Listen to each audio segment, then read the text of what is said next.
We're at the end of Esther, not Ezekiel. Esther chapter 2, as John said, it's good people are paying attention because 5 people told me. I know what you meant. Keep me humble, I appreciate that. As Ronnie says, they both start with E. That's right. See, thank you, Randy. Easy mistake to make. I'll use that as my excuse. So, where have we gone so far? We had the big party / planning session / conference, the year-long deal in Susa that King Xerxes had called together. We had the queen who refused to come when called by the king. That displeased him. He relieved her of her position as queen. And now we were in the process last week of finding a new queen. And there was a big beauty pageant, basically, a big beauty contest, and all sorts of women from throughout the land were chosen as potentials.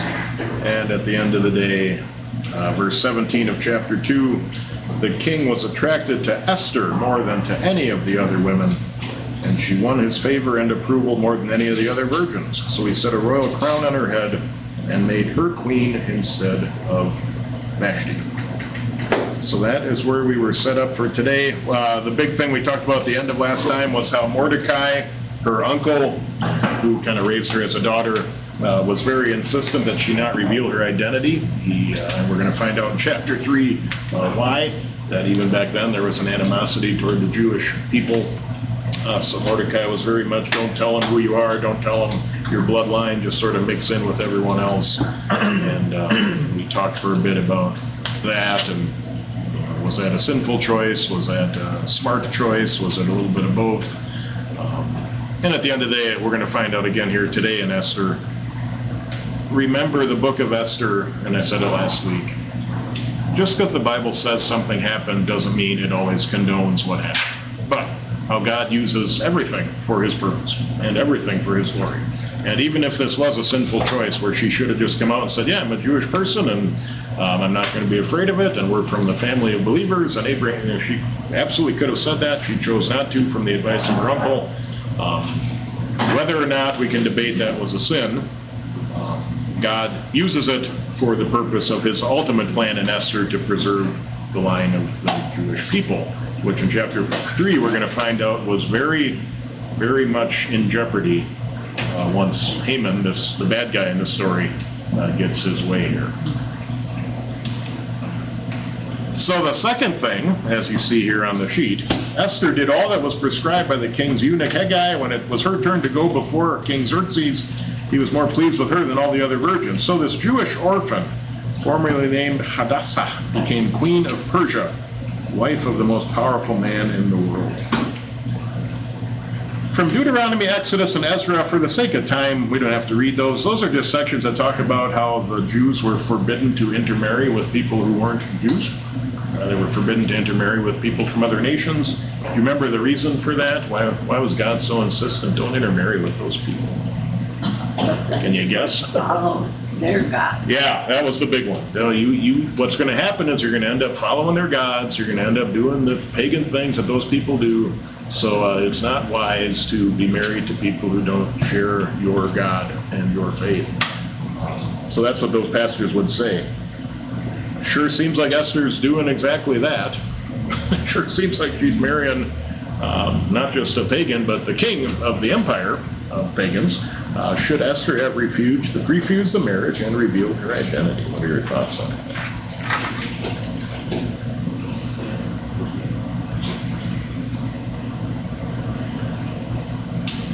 No, because God had a plan for her. So that's what we're going to come back to. This is all part of God's ultimate plan.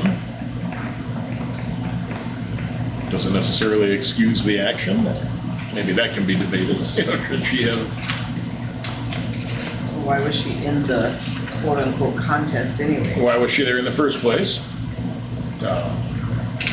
Should she have, when Mordecai said, hey, we could, you're good looking, maybe you could get in there and put your foot in the door. And I think as we go, we're going to see that Mordecai realizes you got a lot of people in power who are not fans of the Jews. And I think we're going to see Mordecai realize we got to figure out a way to change the the attitude of people, because we're in trouble if not. If the wrong person gets in charge, we could be gone in a second. So I think Mordecai was using that as sort of his motivation to, Esther, why don't you get in the contest? But in a perfect world, would she not have even been a candidate in the first place because of what God said to Moses in Exodus? And, don't go intermarrying with those people. But maybe something would have happened to her if she refused the king or refused to be in the contest too. Yeah, there you go. And that's the game you kind of, what if not? What would the consequences have been if not? And I'll say again, I think at the end of the day, it goes back to, in the book of Esther, you see God, through choices people make, whether they're good or bad, God's will is ultimately done, and God's purpose is ultimately served. And that is nice to know. That's nice to know even today, where that doesn't give us excuses to sin and say, well, it doesn't matter because God's going to do whatever. Whether I sin or not, God's going to make sure it all works out. Obviously not. Romans 6, shall we go on sinning so that grace may increase? Of course not. But to know that even when things do go a little off kilter in our spiritual life and choices, God's going to find a way to see to it that his ultimate goal for the kingdom is accomplished. And the book of Esther is a great example of that. So, kind of the same discussion we had last week with her nationality, choosing to hide her nationality. Note the first reversal in the book of Esther. We're going to have a few of those. It begins with a banquet. At the banquet, the queen was deposed. Now we have a second banquet here in chapter 2. But at this banquet, a new queen is crowned. Would you say Esther became queen by virtue of her beauty alone? Knowing what we know.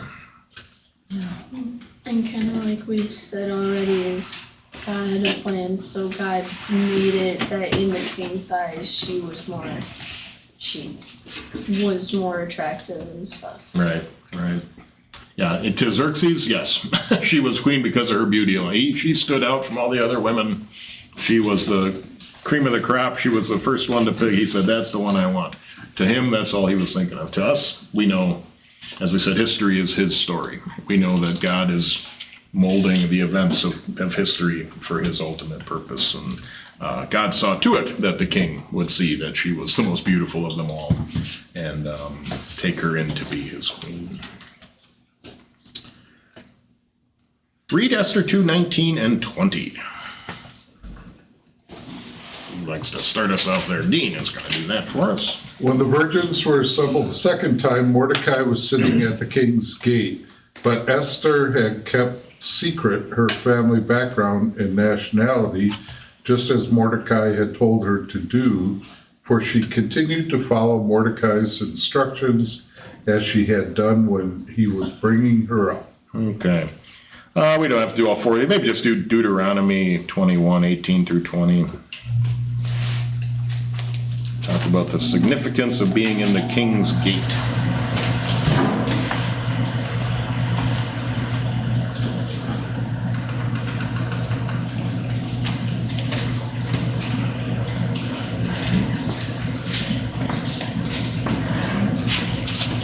The loudest church in the world. At least the loudest fellowship hall. Deuteronomy 21:18 through 20. Someone have that. Lynn Seifert has that. If a man has a stubborn and rebellious son who does not obey his father and mother, and will not listen to them when they discipline him, his father and mother shall take hold of him and bring him to the elders at the gate of his town. They shall say to the elders, this son of ours is stubborn and rebellious. He will not obey us. He is a profligate and a drunkard. Do 21 too. Then all the men of his towns shall stone him to death. You must purge the evil from among you. All Israel will hear of it and be afraid. Teach that to your kids. At least you don't live in the Old Testament. Disobey me, we'll take you out. Stone you. Connotation than it is A today. little bit of law preaching there, right? You're lucky we don't take you out and stone you out back. Back in the old days. Back in my day, we used to stone kids like. Today that has a different connotation. Right. Yeah, that's true. The kid would be, what? That sounds fun. Anyway, regardless of that, what did it seem happened at the King's Gate? We think of a gate, we think of how you get into your backyard. At the King's Gate, what was more the Punishments? ultimately what was happening at the gate to lead to that punishment? There was like judging. Yeah, kind of like a city hall. The affairs of the city were conducted at the city gate, right? So whether you want to call it courthouse, city hall, all these things that we think of. You go downtown or you go to the village building here, and that was sort of the city gate back in that culture. So for our purposes here, Mordecai was sitting at the King's Gate. So Mordecai had a place in that discussion of whatever things were being discussed in City Hall, at the council, at the village building. Mordecai had an inn. Keep going, 21 through 23 of this Esther 2. Almost said Ezekiel again. Okay. When Mordecai was sitting, what did you say, 21 to 23? Yeah. Yeah, sorry. When Mordecai was sitting in the king's gatehouse, Bigthan and Teresh, two of the king's eunuchs who controlled access to the entrance to the palace, became very angry and plotted to kill King Xerxes. Mordecai learned about this. He told Queen Esther. She passed along the report to the king, crediting Mordecai by name. The matter was investigated and the charges were found to be true, and both of them were hanged. This incident was recorded in the daily record book in the presence of the king. Okay. Number 35, having Esther as his queen and Mordecai as an official turned out to be a very good thing for Xerxes. What did John just read? How did Mordecai help the king? He, foiled the plot, right? It happened all the time back then. You had people trying to assassinate the king or knock off the king for whatever reason. Here, for whatever reason, they became angry with the king, and Mordecai found out, and through Esther, was able to communicate that on to Xerxes, and Xerxes' life was spared, and the plotters were hanged. And from everything you read, hanged back then was more impaled on a stick. He kind of made you into a shish kebab for all to see. Put you out there, and we, I don't know if it was with this group. No, it wasn't. Someone I was talking to, talking about the brutality of the ancient Near East and that culture, and how, maybe it was you. Anyway, it doesn't matter.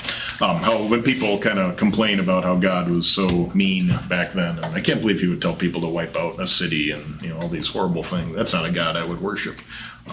Have them read a little bit on life in the ancient Near East and some of these pagan cultures and how absolutely brutal they were. These weren't exactly model citizens, right? There's a reason God told them to wipe these people out. They're just, the Assyrians, you hear about them to show their flaunt, I guess, their power, maybe is the way to put it. They would cut people's heads off and make a giant pyramid of heads, and they would put that outside the city. And so, you want to mess with the Assyrians? Don't see your head on this pile. So this is what we can do to you if we want. Just mind your P's and Q's and you'll be okay, Jim. I don't know what people this was, but I was watching something where they actually took 4 horses. One horse to an arm, Oh, yeah, leg. just rip you into form, yeah. And that was just normal. That was just, the kids would go out and watch it and cheer, right? It just was. Hung, drawn, and quartered. Yeah, so this is even back in our early history when there was a hanging or a normal Public hanging. event, we see pictures back It was a then. jubilant celebration in town, Yeah, the whole town would go out and watch. Kind of sick with. Yeah, so before, In Washington DC, there's actually a museum on torture. and punishment and stuff. Yeah. Something you can go to before you go to bed. Huh? Susan's like, sign me up. We went to it because the government was shut down, so then we had to go to the second string of museums. that the government runs, and you The find out- Smithsonian's closed, but the torture Interesting museum's open. They did it on the list because they look them out of there saying, oh, the government's a wonderful thing. They won't make this. Yeah, exactly. You get the, I went to Washington and all I got was this t-shirt, Torture Museum on the back. I gotta wonder what the souvenir shop looks like. Yeah, right. This little gallows. Eyeballs on keychains and. Anyway, so you get the point. Yeah, the Near East was a nasty place. Okay, well, on to the next one then, unless there's anything else on chapter 2. So you're already seeing how God is using all these events to get Esther where she needed to be, to get Mordecai where he needed to be, to listen to this so he could communicate to her, so he could get to the king. And it makes you wonder, I don't have it on here, but you think in your life, how many things seemed kind of, at the time, you didn't really think about it, but God used this, and if you could have looked 5 years later, and go, oh, I see how the dots kind of connect. You see that a lot in Esther. We get to just kind of watch the dots connect. Where usually when we're living it, we don't see it until it's done, and then you can really look back. But we get to see it happening sort of live in person here with this book. I'm sure we could all tell a story or two how, maybe now I see what God was doing there, why he allowed that. And I made a dumb choice, but I had to do that so that God could see me doing this so that I could get to that. And Older you get, the more you realize how that works. Yeah. I think. And it doesn't excuse what I did, but No. I needed that to happen to Yep. me to get to where I am today. Yeah. All right. Lesson 4, Haman, high and lifted up. In the theater, sometimes a character's traits are disclosed by where they enter the stage. The hero or heroine, the protagonist, enters from prompt side or stage right, while the villain, the antagonist, off prompt or stage left. We've noted how the divinely inspired book of Esther has literary features that would easily allow it to be made into a play. If one were to do so, Esther and Mordecai would enter from stage right. They're the good guys. Chapter 3 is a new scene with a new character who would enter from stage left. This is Haman, and with him arises a new conflict. And that's the main conflict of the narrative, but really it's something that had been around for a while and continues to be around today, unfortunately. Chapter 3 begins with another chronological indicator. After these events, King Xerxes honored Haman. To what events does this statement refer? After the plot? Yeah, I would say after the events of the plot, after the plot was uncovered, after the plot, the conspirators were exposed and executed. After those events, now Haman is going to come on the scene. At the beginning of as with chapter 2, we're not immediately told how much time has passed since these things, but we can kind of deduce as we move on how much time has passed. If you read 2:16, what does that say? What year of Xerxes' reign did she become queen? 10th. Okay, in the 10th month, in the 7th year of his reign. Now read 3 verse 7. In the 12th year of his reign, in the 1st month. Okay, so how much time has passed? 4 years or so, or a little over 4 years. That's a significant amount of time, 4 years. That's your time in high school, your time in college. A lot can happen in 4 years. Chapter 3, 1 and 2. Okay. After Jan. these events, King Xerxes honored Haman, son of Hammedatha, the Agagite. He promoted him and placed him over all the officials who served with him. All the servants of the king who were at the king's gate were bowing down and kneeling in Haman's presence, because the king had commanded that this be done for him. But Mordecai did not bow down and did not kneel.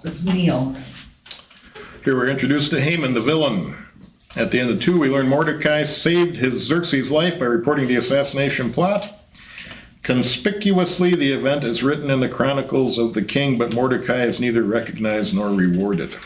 In contrast, chapter 3 begins with this unknown character heretofore, Haman, being elevated to the highest position in the kingdom.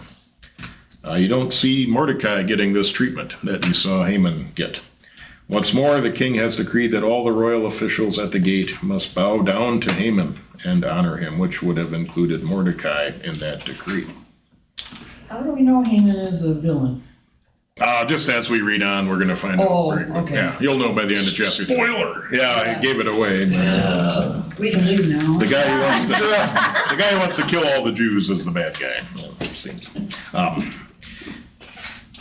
But do we know why he was promoted, elevated, what? That's the thing. No, you would think saving your life from an assassination plot would have got Mordecai a pretty high position in the kingdom, but we're not told anything about, other than that it got written down that it happened.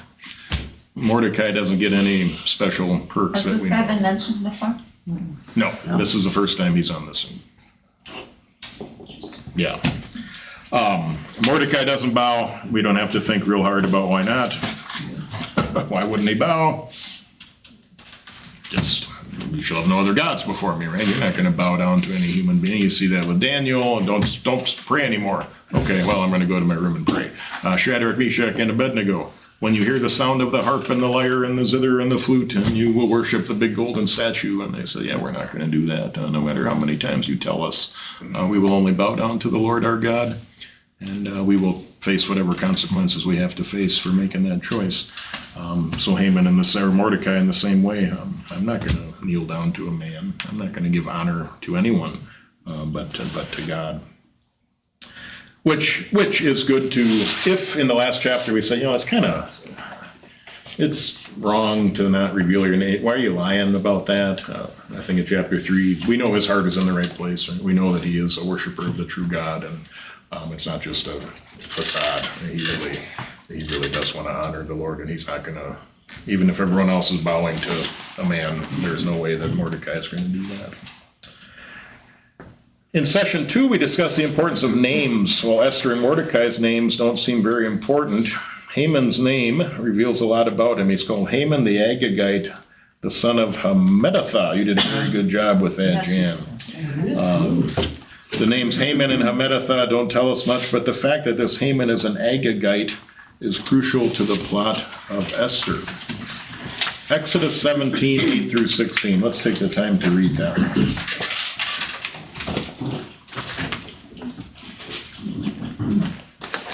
And as we read it, the question is, who is God's enemy in this passage, and what did God decree concerning that enemy? Exodus 17, 8 through 16.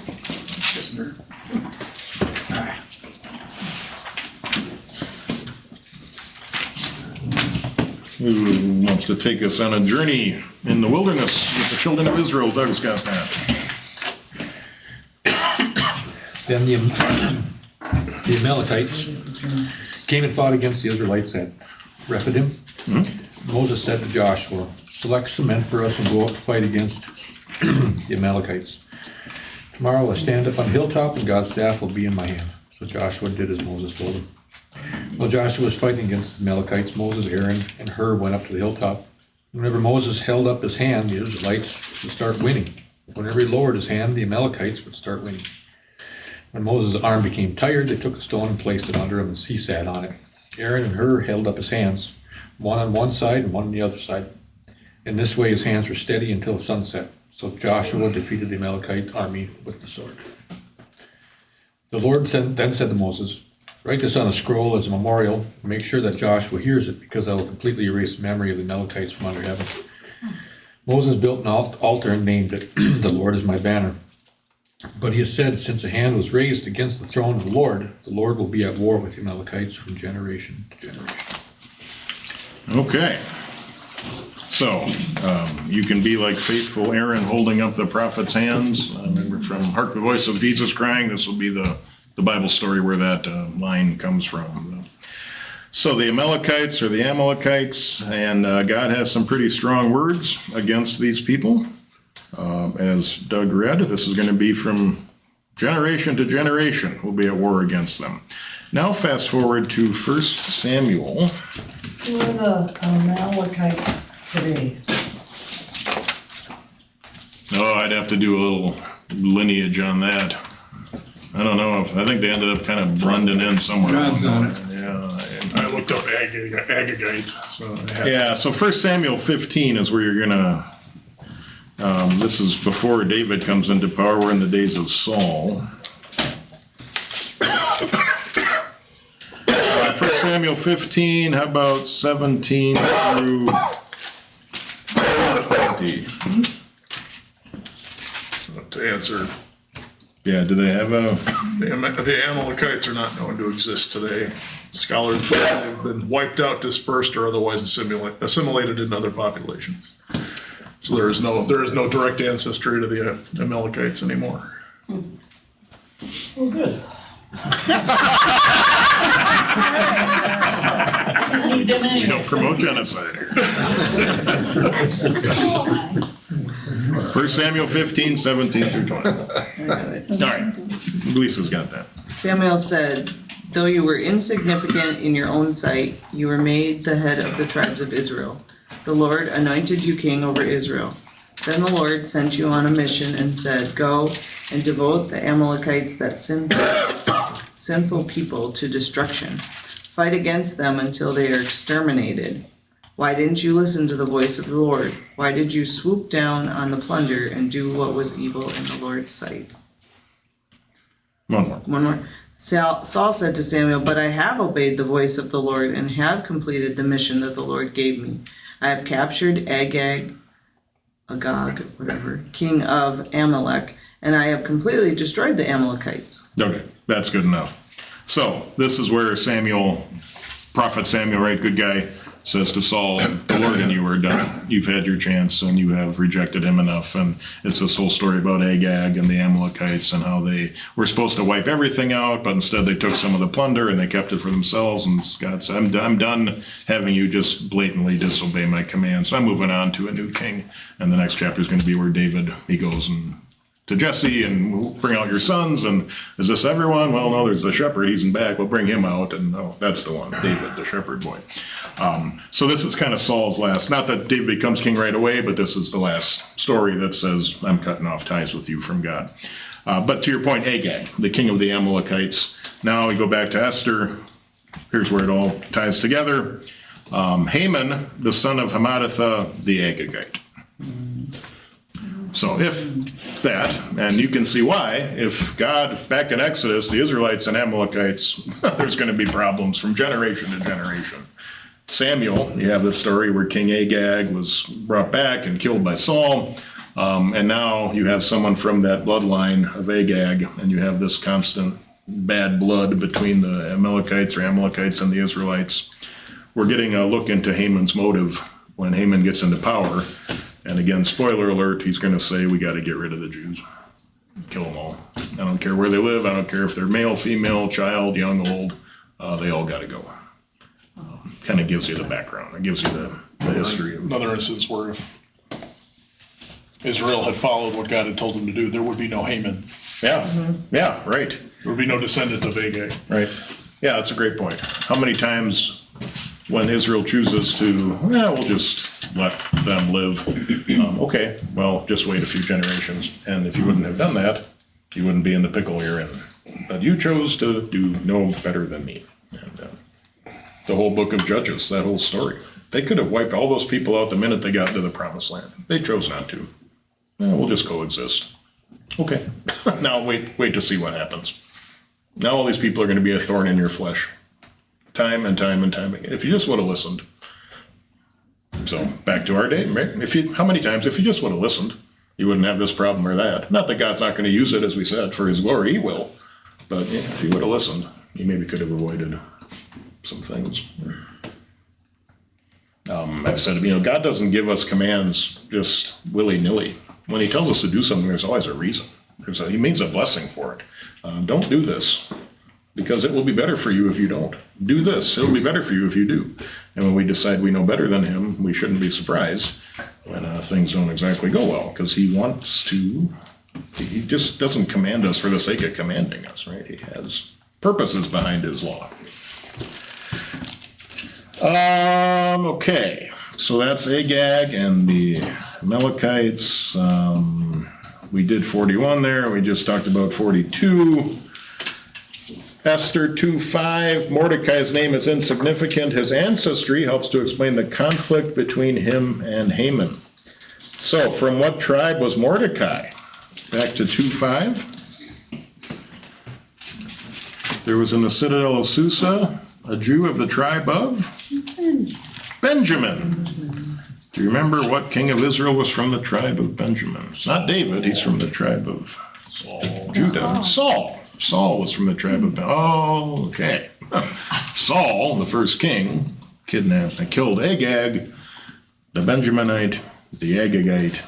We're starting to see a little family history here, and the reason why there would be such a deep-seated hatred. Didn't Samuel kill Agag? Or, sorry, Samuel.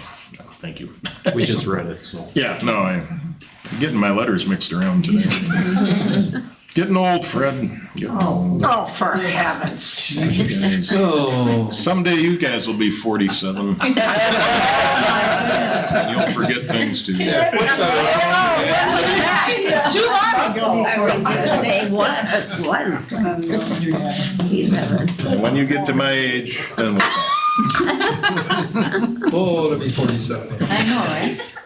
See, the difference is that we're not used to forgetting things. Right, to us it's the first time. We're Huh? used to forgetting. You guys forget that you forgot. Yeah. Someday we won't care either. Yes, brain.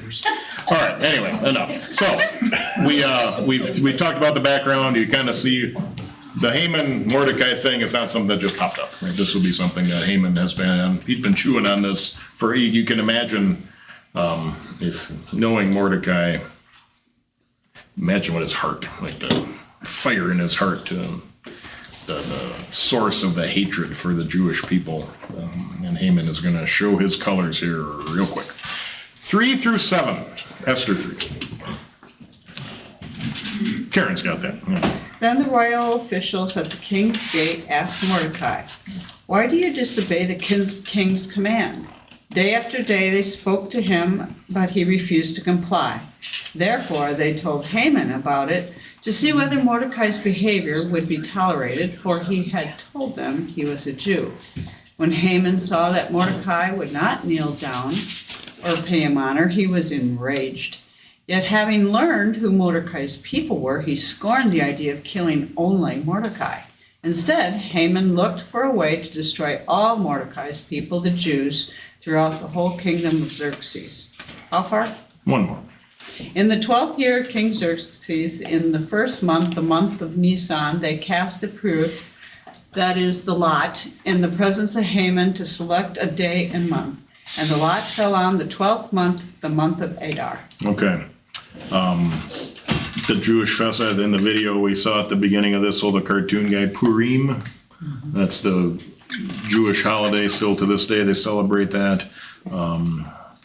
They have like I compare it to, what do you call the thing, like a state fair, big pastry, like an elephant ear. Is an elephant ear, is that a thing? Yeah. They have the same kind of thing, they call it. Also my favorite. Yeah, okay, yeah.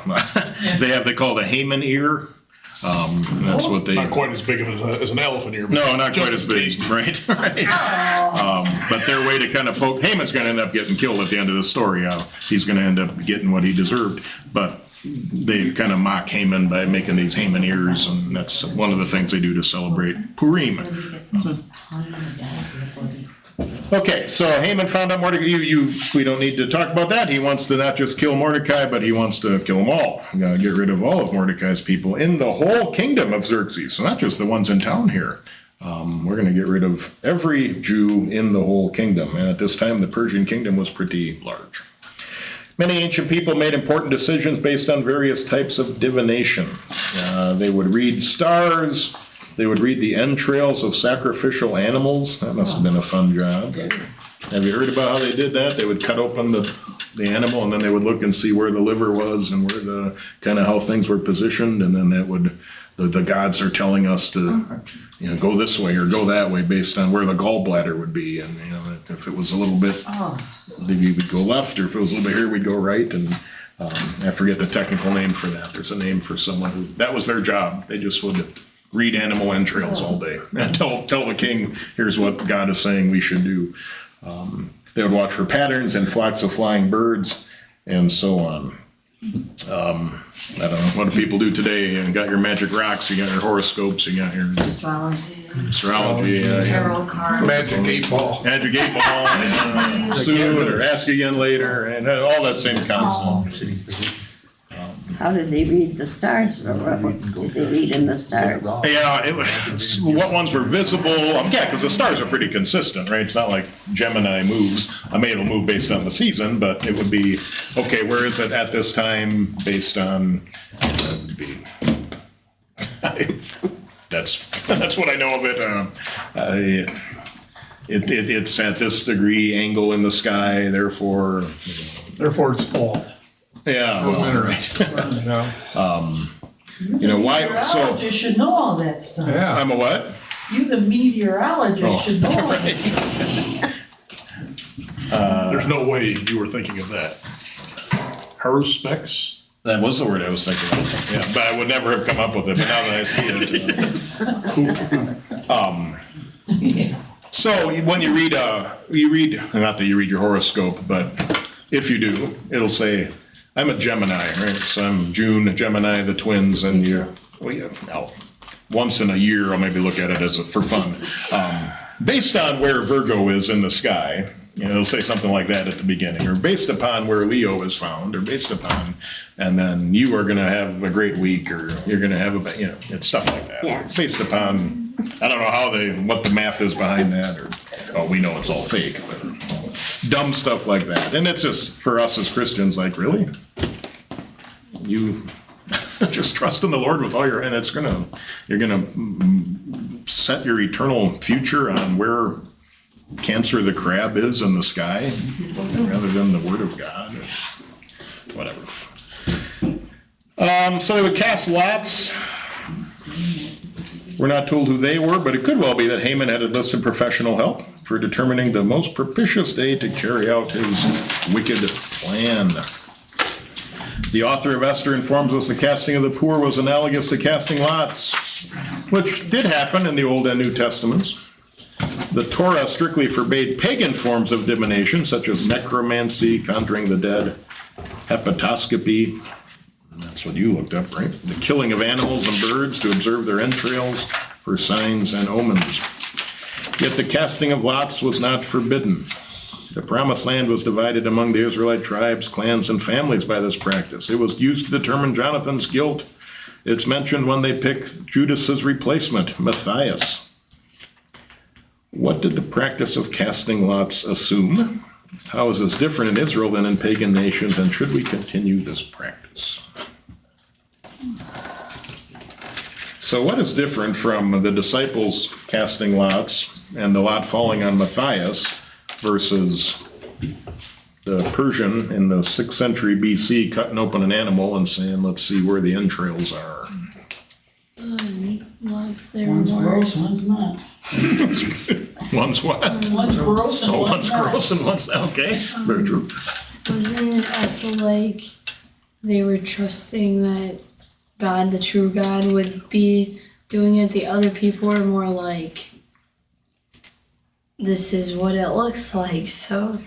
But The like, source, yeah. yeah, the way they were doing it with like casting lots for like Matthias and stuff like that, the way they did it would be God, they kind of felt like God was intervening for that one to fall than Right. another one. So. Yeah. The trust in the source of the answer to however this lot is going to fall is we trust, Lord, that both of these people are qualified. And we're going to put it in your hands, and remember the Old Testament, the priest had the Urim and the Thummim, and the high priest had almost like two, if it's this, it's yes, if it's this, it's no. He would consult the Urim and the Thummim. That's God commanded that he have that. That was a decision-making tool that God gave to the high priest in the Old Testament. Wasn't there something they wore on their stove? It is, yep, they would wear, the high priest had it in his chest plate there, the Urim and the Thummim. So, what do? We have a voters meeting. I don't know, you have a call meeting, and here's 4 guys, and you read through the thing and say, okay, put it to a vote, and you go from 4 to 2, and then you go from 2 to 1, you make it unanimous. And could you just cast lots? Could you say, you know what, all 4 of these guys are qualified? And we trust that the Lord has given us 4 men who could be our next pastor, and we'll, I don't know, put 4 names in a hat and pick one out, and this is the guy. What do you think? Could you do it that way? Would Sure. that be? Yeah, I mean, I don't see why not, right?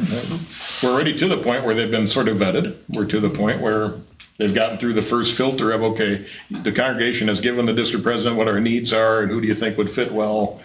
He has given you 4 names that I don't see why you couldn't. What does voting add to it, I guess? Not that you have to do it this way, but Would make voters' meetings a lot shorter. it would make voters' meetings much shorter. You wouldn't even really need one. You could just have a couple witnesses, I suppose, and here's who we pick. I suppose it adds a little discussion, it adds a little, this guy There's seems a lot of good. questions answered. Question, you get a chance to participate more in the process, which is maybe comforting for us to know. You got to ask questions and get them answered as much as you Well, you would could. have done that already. You said that. That all of that would have been. It all should have been- already. And the if church these should have 4 said- men are Yeah. almost exactly the same as what we would need. As far as for their qualifications, yeah. Talents, Might be age differences or something, but, yeah. but as far as you One want. way or another, God's gonna send the person that's supposed to be here, Right. so. And sometimes, let's face it, when we have those call meetings, and it comes to vote, it's so close all the time. That happens a lot, yeah. There's 4 names, there's 3 names that come out, they're so close together. Well, no, whereas you just, well, no, Right. I don't know. At the end of the day, you trust that the Lord has given you the direction He wanted you to go, and you move on, right? And that's why you try to make it unanimous at the end, to say, okay, maybe I didn't vote for the guy, but this is how it went, and now I am voting for him because this is how it went, and this is the Lord's will for our congregation. So, yeah, it's not, I don't know, have you ever done that at home with a decision? You flip a coin? You have a decision between a good and a good, and so should I buy the Kenmore or should I buy the GE? I like them both. Flip a coin. That's where you're I right. mean, that's trivial compared to this, but, Lord, you pray and you say, Lord, thy will be done. And maybe you have something where but that's not, you're not being a sorcerer by doing that, right? You're not, you trust that God's gonna give you what He wants to give you. Google the ratings. Google ratings, there you go, yeah. This one gets 4.6, this one gets 4.5, okay, Lord, but go with the one that gets 4.6.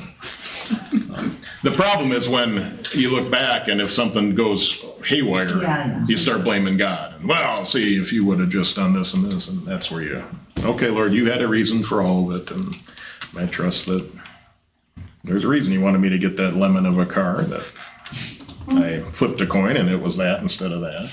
Trust that He always has your best interest in mind. Let's keep going on Esther. 8 through 15, finish out the chapter. We got about 5 minutes, I think we can do it. Take it. Fred's gonna take it. Haman said to King Xerxes, "There is a group of people scattered and dispersed among the peoples in all the provinces of your kingdom. Their laws are different from those of all the other people. They do not keep the laws of the king. It is not good for the king to allow them to get away with this. If the king agrees, a directive should be written to destroy them. I will weigh out 10,000 talents of silver to the treasury of the king for those who carry out this work." The king took his signet ring from his hand and gave it to Haman, son of Hammedatha, the Agagite, the man opposing the Jews. The king said to Haman, "The silver will be given to you as well as the people. Do with them whatever seems good to you." In the first month, on the 13th day, the king's scribes were summoned. A decree based on everything Haman commanded was written to the king's satraps, to the governors over each province, and to the officials of every people. The decree was sent to each province in its own writing system and to each people in its own language. It was written in the name of King Xerxes and sealed with the king's signet ring.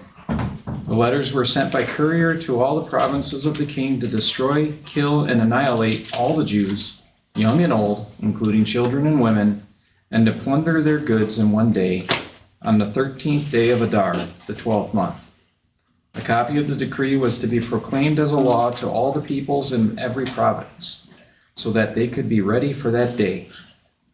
The couriers went out, spurred on by the word of the king. The law was issued in Susa, the citadel. The king and Haman sat down to drink. The city of Susa was perplexed and confused. Okay, yeah, this kind of came out of left field for the average Joe living in Susa. All of a sudden, we're killing all the Jews. I remember they would have known the Jews because the Jews had kind of populated the area. It wasn't uncommon to have Jews in Susa. Many of them had gone back. Many of them, that was Cyrus who said, you guys can go rebuild your temple and build Jerusalem back up. But not everyone went. Some people stayed. And so it would have been, so these guys have been living here for 20 years now, and now we're supposed to kill them all? Esther, what was a talent back then? How much was a talent? Yeah. Oh, it's I used to know.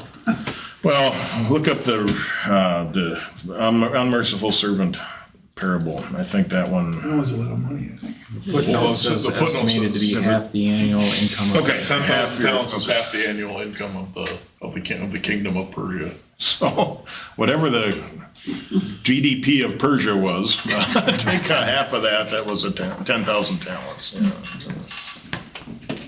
So- Did the Jews know that this decree came out? Did who? The Jews? Sure. Were They would have seen it So too. did they Well, flee? they found out. They didn't have a Second Amendment. Yeah, So the next chapter is going to get into, there's a period of mourning and sackcloth real quick, because what are you going to do? This now back was Daniel. That was Darius, right? Darius, and remember when the king orders the decree of the Medes and Persians, it can't be reversed. There's that whole that talks about that a few times in that chapter, and the king feels bad that well, now I ordered this decree and I don't want to do this. Well, sorry, king, by order of the Medes and Persians. So when the decree comes out from the king of the Persians, that's it. You can't revoke it? No. Well, you'd have to write another decree to. That didn't happen to be dead anyway, probably. Yeah. Yeah, you can't revoke it, but you can write a new decree to Okay. take the place of that decree. Talent is estimated to be approximately 20 years of an average laborer's work. It's more of it's a measure of weight rather than specific coin. But the estimated value in US dollars is anywhere between $400,000 and $600,000 per talent. And you had 10,000 of them. A lot of money. So when Haman has got Xerxes' ear there, that's question 46. What is he? First of all, he kind of slanders, right? He would say that first one. These people are so awful. Their customs are different than ours. They don't obey your laws. You shouldn't tolerate these people anymore. And then bribery, man. And we're going to put a whole chunk of change aside, kind of a wanted. Here's the reward. And you kill some Jews, you're going to get a piece of the pie when it comes to this. So there's a financial interest for people who want to join the cause. Scary stuff, right? The edict goes out on the 13th day of the first month, the 12th year. On what day was the annihilation to take place? We're told. Yeah, so nearly a year from the day of the edict.